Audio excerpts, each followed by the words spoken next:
Good morning. A few years ago, we had an Eton student by the name of Christopher Zarnicki, and we're going to flip this picture up here. So many of you will remember Christopher.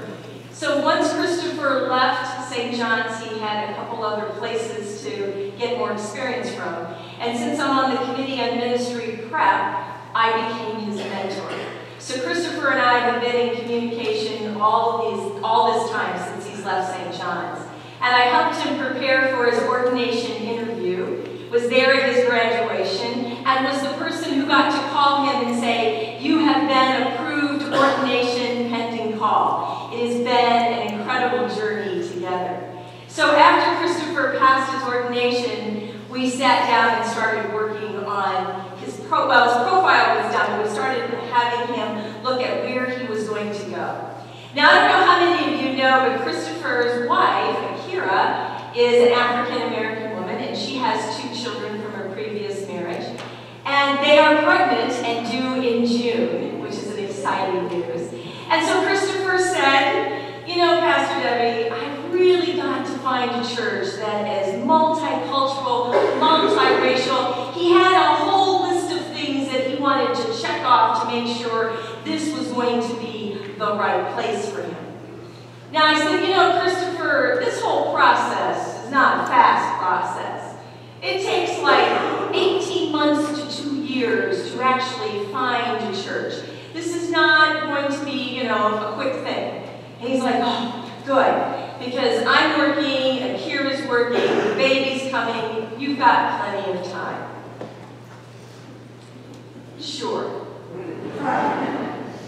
So 2 months later, I get this phone call from a friend of Christopher. "Pastor Debbie, you're not going to believe this." And I'm like, "What?" He goes, "I got a call from a church that I wasn't even looking at. I didn't even send them my profile." And I went, "Oh, great." He goes, "Yeah." He goes, "It's everything I want. It has all my checklists. It's multicultural, multi-ethnical. It's everything I could possibly want. But," there's a but. I knew there was going to be a but.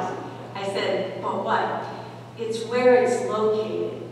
And I was like, "Okay, where is it located?" "Hawaii." Now, most pastors would say, "Tough gig to get, I went, "Oh, Hawaii." He goes, "You understand. I'm thinking wife pregnant, mothers and mother-in-law here in St. Louis, long travels." I'm like, "Oh, we've just added another whole layer." He goes, "Oh no, it gets better." "It gets better? They're so interested in me, I haven't even had my formal interview, and they want me to start in February." "What?"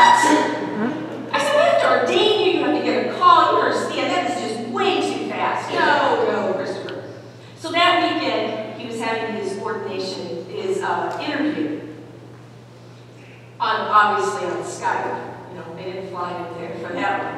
So we talked about what would be some of the questions he should ask, and what would be some of the questions that they would ask him, and how would he answer some of those. And I told him to tell us some stories that he had shared in his ordination paper. And more importantly, I prayed with him. I said, "Christopher, if this is where God is calling you to be, God will make this happen." He said, "But this is just so fast, I just don't think this is right." I said, "Just do the interviews." And so he did. And then I got a call from the search committee, because I'm his mentor, asking me some questions about Christopher. And the more I heard it, I thought, I think this is where God is calling Christopher to be. But I don't know. But it's a scary call. It's all the way over there. It's leaving family. It's leaving the comfort zone. But we know those stories, don't we? We know about Abraham and Sarah.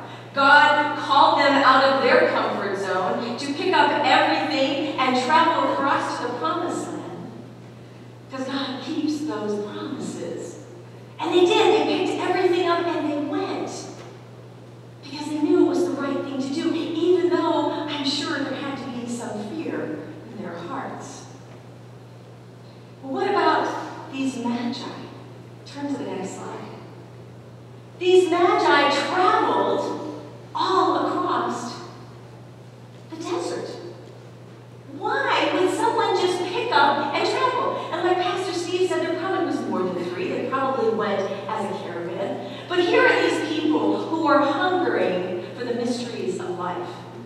They're hungering for an experience of the divine. And when this star appears to them, they're like, we gotta go. Of course we gotta go. But they gotta leave the comforts of their families. Or maybe perhaps they took some of their families with them. Well, how long are you going to be gone? We don't know. How long is it going to take you to get there? We don't know. Wait, who would do that? There's no GPS. Do they really know how they're going to get there? No, they're just going to take off and go. Is that mind-boggling? To me, I just can't even imagine doing that. Or maybe we can. It wasn't an easy journey, I'm sure. So what journey are you on? Possibly your journey is following what our culture describes for us to do. You go to high school, you go to college, you get married, you have children, you have a job. Right? Our culture is very determined on what you should do as a man or a woman, and it definitely wants to tell us what success and failure is all about. Just go to a high school or college reunion. How many of us set ourselves up against our college or high school classmates saying, I've done better, maybe not so good as they have? Yeah. Our culture tells us who we should do, what we should do, what our journeys should be. But perhaps our journey is more about what we're afraid of.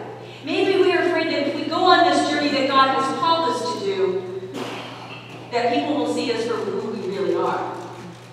And maybe we don't want to be seen for who we really are. Maybe we're afraid of the comments. Maybe we're afraid to go into God's call. Because what if we don't grow? What if God calls us on this journey and this experience and nothing happens? Then would it be a waste of time? Your time, God's time. But the Magi, they didn't live into their fears. They went.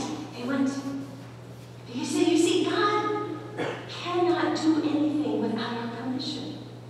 The Holy Spirit said to Mary, God has found favor with you. And Mary said, yes.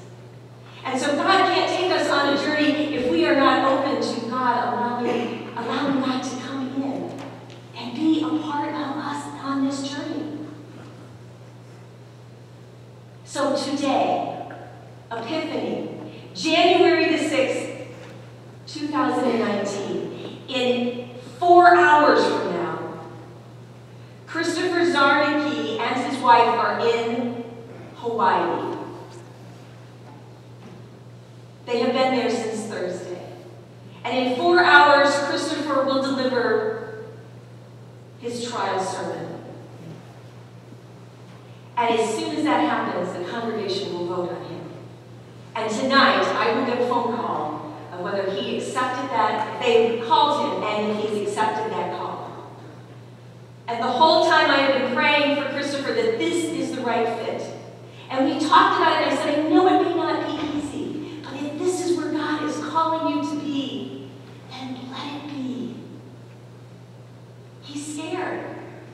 It's his first call. He's ripping his family up and taking them to a place that he doesn't really understand.